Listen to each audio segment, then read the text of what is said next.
तो दोस्तों मैंने फ़ैन खोला हुआ है और ये रहा स्टेटर कॉइल और ये रहा उसका मेन सर्किट। इस पर से मैंने ये डायोड और ग्लास फ्यूज़ को ऑलरेडी हटा दिया जो शॉर्ट सर्किट में ख़राब हो गया था। इस जगह में ब्रिज रेक्टिफायर डायोड लगा हुआ था जो SMD, और यहाँ पर मैंने ग्लास फ्यूज़ को भी तोड़ दिया है।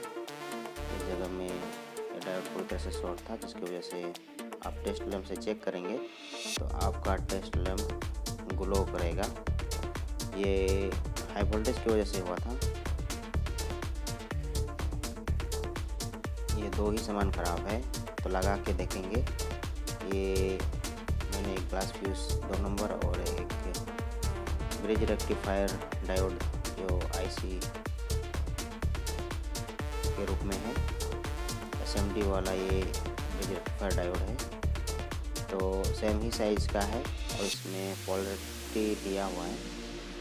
ये पहले वाला है, सेम साइज़ है, सेम, कोई छोटा बड़ा नहीं है, आप देख सकते हैं। तो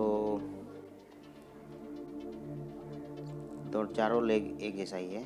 तो चलिए हम इसे सोल्डरिंग करते हैं। सबसे पहले बोर्ड में जहाँ पर SMD डायोड लगने वाला है वहाँ पर मैं पेस्ट लगा दिया और नए डायोड में भी मैं चारों लेग में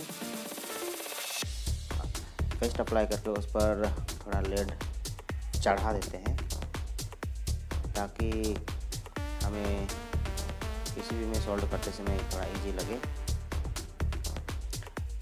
तो मैंने इस पर चढ़ा दिया है लेड। अब हम PCB में इसे लगाते हैं, देख लेते हैं पोलैरिटी, आउटपुट प्लस माइनस। तो दोस्तों मैंने ये चारों लेग को लगा दिया है। अब हम सोल्ड कर देते हैं।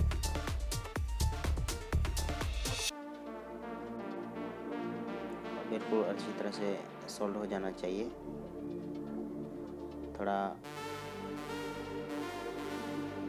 अच्छी तरह से सोल्ड होने पर बाद फ्यूचर में ये आपका लीकेज नहीं करेगा या हीट होने की वजह से भी खुलने का चांस रहता है।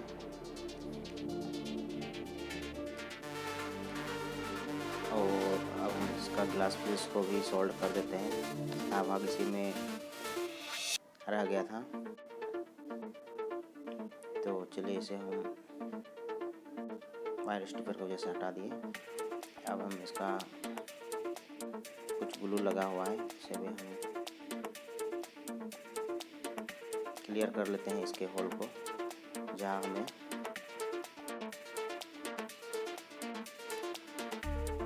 ग्लास फ्यूज लगाना होगा। इसको क्लियर कर लेते हैं।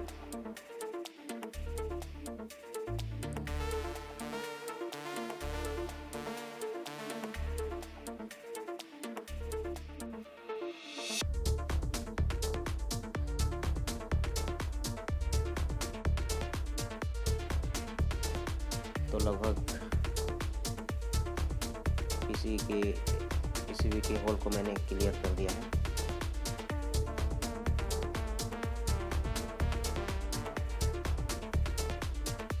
तो चलिए हम इस पर ग्लास फ्यूज डाल देते हैं।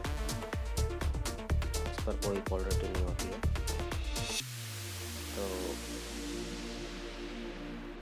पहले लेग को क्लियर कर देते हैं। एक तरफ का, दोनों तरफ का लेग बराबर था, एक तरफ का लेग मैंने ज़्यादा लंबा निकाल दिया है। इसे काट करके फिर हम इसे छोटा कर लेंगे।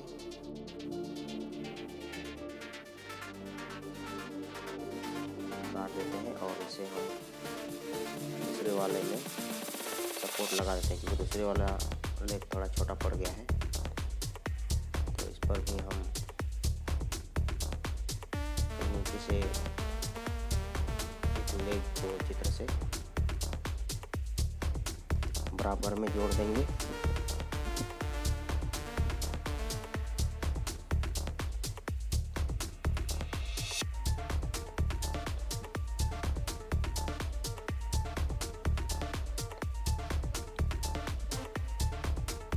मैंने सोल्ड कर दिया है। अब ऊपर की तरफ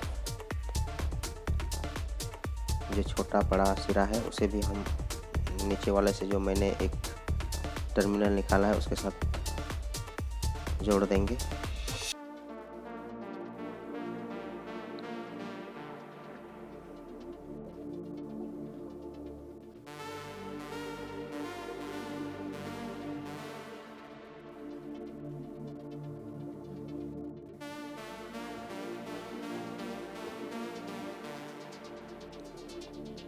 तो मैंने इसे अच्छी तरह से जोड़ दिया है। ये आप देख सकते हैं असेंबली डायोड, और ये दोनों फॉल्ट स्पेयर पार्ट्स हैं।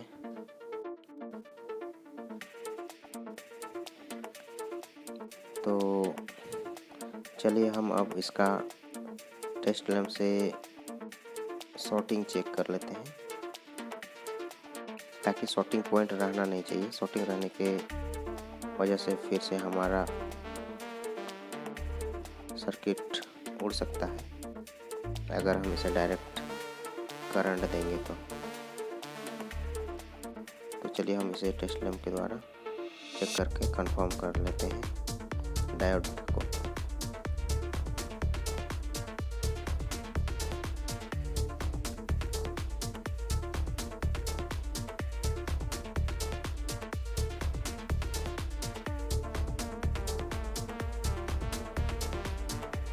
तो आप देख सकते हैं हम ऑन कर दिए, और चलिए ये टेस्ट लैंप से हम चेक करें तो बल्ब बिल्कुल ग्लो नहीं हो रहा है, यानी कि हमारा हमने जो लगाया वो डायोड इससे सही साबित हो रहा है।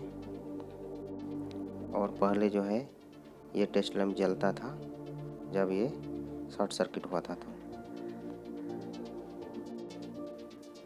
तो अब हम इसे सेट करेंगे बॉडी के साथ में, आर्मेचर के साथ में। तो थोड़ा से पाँच देते हैं और अच्छी तरह से इस पर जो धूल है उसे भी हम हटा देते हैं।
चलो हमसे फाइनली टेस्ट करते हैं। तो आप देख सकते हैं ये कॉइल एक्टिव हो गया है, फैन रोटेट कर रहा है। तो आपने देखा कि फॉल्ट, छोटा मोटा फॉल्ट अगर होता है तो कैसे हम इसे सही करते हैं। और वीडियो देखने के लिए धन्यवाद। और वीडियो देखने के लिए आप हमारे चैनल को सब्सक्राइब कर लीजिएगा। Thank you.